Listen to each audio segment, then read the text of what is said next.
When you're working an agile process, you need to make that change for priority as soon as available, which depends on the cadence of your team, right? So if I was in a waterfall lifecycle program or a project, and let's say we had 18 months to deliver, by the time we got into test and evaluation, much of the bugs that we're going to find have been maybe even a year separated from the actual development activity.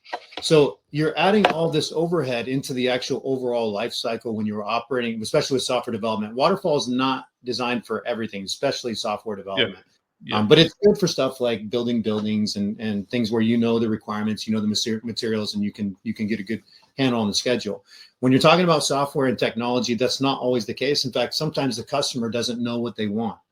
Which is when they lean on us. And so when you go into that long term where you're giving, a simulator or a flash file, and then you're delivering that a year and a half later where it probably needs to change already, and you didn't allow for that change, not only are you just talking to them, but you might not even be delivering the ideal solution at that time.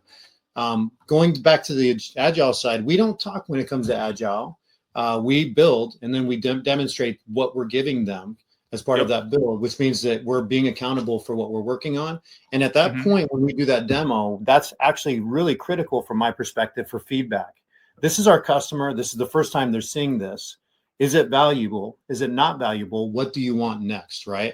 And instead of trying to build something that is incredibly complex and big that would take 2 years to build, we work on a cloud or a minimal viable product that will leverage cloud native operations and that segmentation to build a core MVP of basic operations, and then we're going to iterate it, do simple small iterations with the cadence of the team. It's a combination of what the team can do, meeting our commitment, right? Missing a commitment in an agile cycle is not acceptable.